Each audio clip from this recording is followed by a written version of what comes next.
গণতন্ত্র যদি না থাকে সংবাদপত্র কাজ করতে পারবে না, ফুল স্টপ।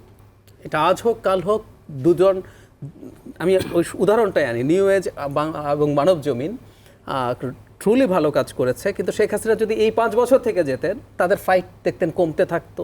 এরপরের 5 বছর 41 পর্যন্ত থাকতে চেয়েছেন, যদি 41 পর্যন্ত যেতে পারতেন তাহলে দেখতেন যে পত্রিকা বলে কিছু থাকবে না। আমি একটা এক্সাম্পল দিয়ে শেষ করি।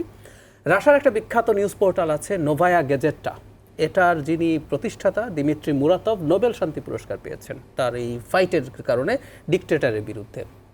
এই রাশিয়াতে বসেও কিন্তু তারা ফাইট করার চেষ্টা করেছেন, কারণ পুতিন তো মারাত্মক ডিকটেটর লোক, কিন্তু শেষ পর্যন্ত আর পেরে ওঠেন নাই। এই যে রাশিয়া ইউক্রেন যুদ্ধ যখন শুরু হলো, ওরা যে পরিমাণ নীতিমালা দিল এগুলো ফলো করতে হবে, তারা শেষ পর্যন্ত পেরে ওঠেন নাই। তাদের বিরুদ্ধে যখন ব্যবস্থা নেওয়া শুরু হলো, দেশ থেকে পালালেন এবং নোভায়া গেজেটটা আর পাবলিশড হলো না। সুতরাং পারবেন না আপনি, একটা দেশ যদি গণতান্ত্রিক না হয়। আপনি বললেন 5 দশক পরও কেন হয় না, ভারতের তো 75 বছর হয়ে গেছে। ভারতে সবচেয়ে বিপজ্জনক দেশগুলোর একটাই মুহূর্তে যেখানে সাংবাদিকদের কাজ করা সবচেয়ে টাফ। একের পর এক সাংবাদিক অ্যারেস্টেড হন, ফ্যাক্ট চেকার অ্যারেস্টেড হচ্ছেন। এটুকু বলে শেষ করি, মোদির বিরুদ্ধে যে ডকুমেন্টারি হয়েছিল, বিবিসি বানিয়েছে, এরপর বিবিসির অফিস তছনছ করে ফেলেছে গিয়ে এই ভারতের সরকারি বিভিন্ন সংস্থার লোকজন।